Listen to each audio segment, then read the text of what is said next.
ब्रह्मा जी ने सृष्टि बनाई, सब बनाए सृष्टि में महाराज, लेकिन सृष्टि बढ़ी नहीं। तब अंत में मानवीय सृष्टि प्रकट की।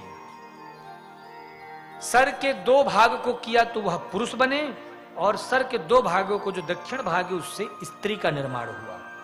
जो पुरुष है उसका नाम कहलाया मनु, और जो स्त्री भई उसका नाम हुआ सतरूपा। हमारे मानवीय सृष्टि के पहले स्त्री और पुरुष कौन है? मनु और सतरूपा। यहीं से हम सब लोग इन्हीं के वंशज होने के कारण मनुष्य कहलाए।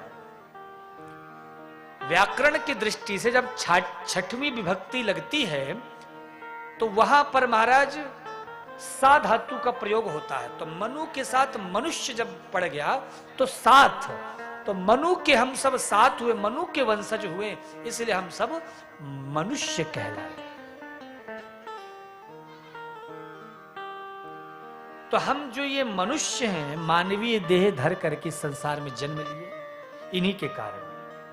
मनु महाराज ने कहा यहां तो जल ही जल है, मनुष्य तो जल में जीवित रह नहीं सकता, तो हमें तो पृथ्वी चाहिए। पृथ्वी उस समय के कश्यप ऋषि जो ब्रह्मा जी के पुत्र थे, उनकी पत्नी दिति के हिरण्याक्ष और हिरण्यकश्यपु नामक 2 राक्षस पुत्र हुए। तो हिरण्याक्ष ने उस समय पृथ्वी को रसातल में ले जाकर के धर दिया था।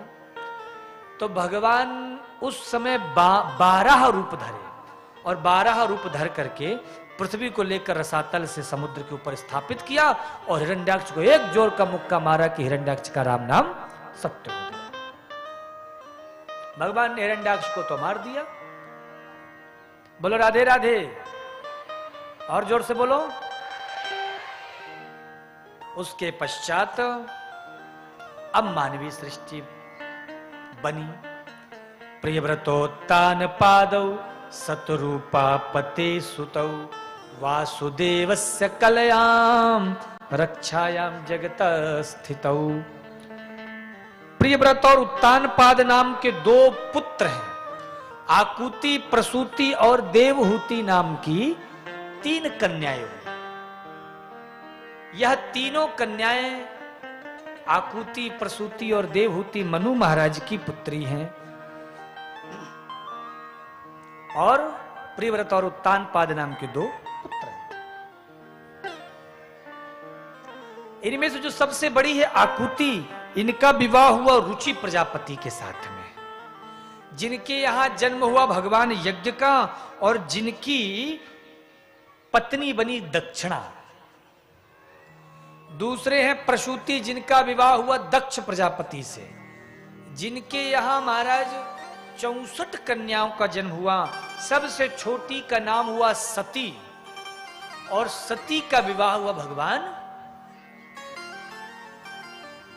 शिव से, शंकर से। एक कथा आती है इसमें बड़ी सुंदर भागवत जी में, कि एक दिन दक्ष सभा में प्रवेश किया तो देखा कि सब देवताओं ने तो खड़े होकर सम्मान किया, लेकिन ब्रह्मा, विष्णु और महेश ये तीनों एक पंक्ति में बैठे ही रह गए।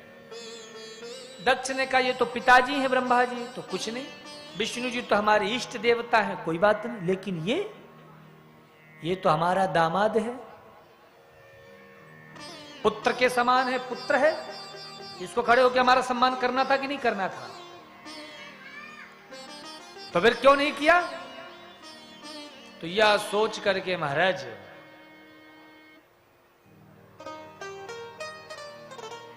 दक्ष प्रजापति नाराज हो गया और शंकर जी को भला बुरा बोलने लग गया।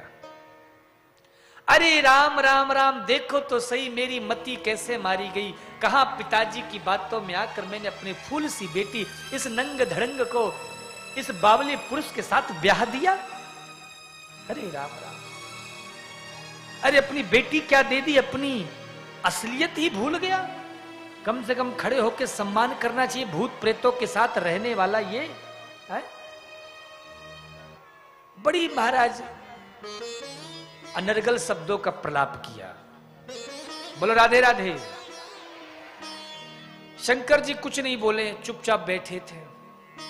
वैसे एक बात बोलूं, देखो हमें आपके गुजरात का तो नहीं पता, लेकिन हमारे चित्रकूट तरफ के क्षेत्र में अभी भी नियम चलता है महाराज कि जब भी दामाद जी घर में आते हैं तो ससुराल वाले पैर छूकर आदर करते हैं, सम्मान करते हैं, है ना। इधर क्या, इधर दामाद जी के पैर छूते हैं या पैर छुआते हैं? छूते हैं, छुआते हैं। अच्छा अच्छा, ईमानदारी से बताना, हमारे उत्तर भारत के यहां पे कितने लोग बैठे हैं? बाप रे, सब तो उधर ही से आई हुई हो महाराज। पूरे गुजरात में कब्जा कर लिया आप लोगों ने। हम सोचे हम गुजरातियों के पीछे बैठ के कथा सुना रहे हैं, तब से गुजराती गुजराती कर रहे हैं। अच्छा, यहाँ गुजरात क्षेत्र के कितने लोग हैं? हाँ, काफी लोग हैं। एक बार इनके लिए भी जोरदार ताली बजाओ भाई। और एक बार हमारे जो उत्तर भारत के उनके लिए भी ताली बजाओ। बहुत अच्छी बात है। तो हमारे उत्तर भारत की ओर आज भी नियम है कि जब बिटिया और दामाद आते हैं ना तो उनका आदर पूर्वक चरण प्रक्षालन या पैर छू करके फिर सम्मान देते हैं। क्यों? और मुझे ये नियम प्रिय लगता है। ऐसा नहीं कि मैं उस क्षेत्र का, उस चित्रकूट क्षेत्र का इसलिए कह रहा हूं, बाकायदे इसका प्रमाणित सूत्र भी है। अगर नियमतः देखा जाए तो कन्यादान भी दान है ना। दान ही तो कहते ना, कन्यादान। अच्छा, दान किसे किया जाता है? अपने से बड़े को किया जाता है या छोटे को? बड़े को किया जाता है ना। तो जो हमसे श्रेष्ठ होता है हम उसे अपनी कोई भी जो वस्तु है, कीमती वस्तु, उसे प्रदान करते हैं। तो हमारे जीवन की यदि सबसे कोई कीमती कोई वस्तु है या कुछ है हमारे पास, कुछ भी है हमारे पास जो कीमती है, वो कन्या है। उससे बड़ा कीमती तो हमारे पास कुछ नहीं है, और वो हम दान किए।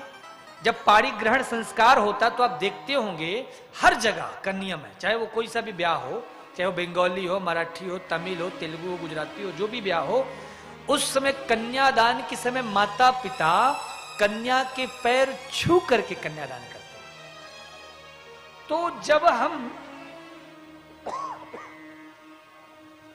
उस समय पैर छू रहे हैं, फिर बाद में उन्हीं से पैर छुलाएं, तो ये कैसा धर्म? शास्त्रों में कहा गया, एक तो महाराज कभी दामाद से पैर नहीं छुआना चाहिए, बेटी से पैर नहीं छुआना चाहिए। बड़े बड़े शहरों में तो बिटिया भी माँ बाप के पैर छूती हैं, गलत बात है। कन्या से कभी पैर छुआना नहीं चाहिए, किसी को भी नहीं छुआना चाहिए, चाहे वो पंडित संत महात्मा ही क्यों ना। क्यों? क्योंकि जब तक उसका ब्याह नहीं हुआ है वो लक्ष्मी स्वरूपड़ी है, वह देवी स्वरूपड़ी है। ऐसा हमारे यहाँ तो परंपरा है महाराज। हमारे यहाँ तो छोटी छोटी बच्चियों के भी लोग पैर, अभी नवरात्रि आएंगे ना, देखना लोग गली गली कन्या ढूंढते हैं, कहते हैं भैया पूजा करनी है, भोजन कराना है, अब बाद में फिर उन्हीं कन्याओं से पैर छुआते हो। तो ऐसा नहीं होना चाहिए। यदि आपने किसी को सम्मान दे दिया तो ऐसा नहीं कि 7 दिन तक महाराज जी कथा सुना रहे, जय हो महाराज जी, राधे राधे महाराज, 7 दिन बाद कौन से महाराज जी, कहां के महाराज जी, ऐसी वाली हालत नहीं होनी चाहिए, है ना। सम्मान भीतर होना चाहिए, सदैव होना चाहिए, जीवन में होना चाहिए। तो जिस बेटी को हम कन्या मानकर, देवी मानकर के प्रसादी पवा रहे, फिर उससे पैर कैसे छुआ सकते हैं? है कि नहीं? इसीलिए महाराज आप भी इस नियम को धारण करो। मैं तो जहां भी जाता हूं मैं ये बात कहता हूं, भांजा भांजी से भी कभी पैर नहीं छुआना चाहिए। कई जगह मैंने देखा है कि लोग भाचा भाची से तो पैर नहीं छुआते, बहुत जगह देखा, लेकिन दामाद और बेटी से छुआ लेते, तो ये भी गलत बात है।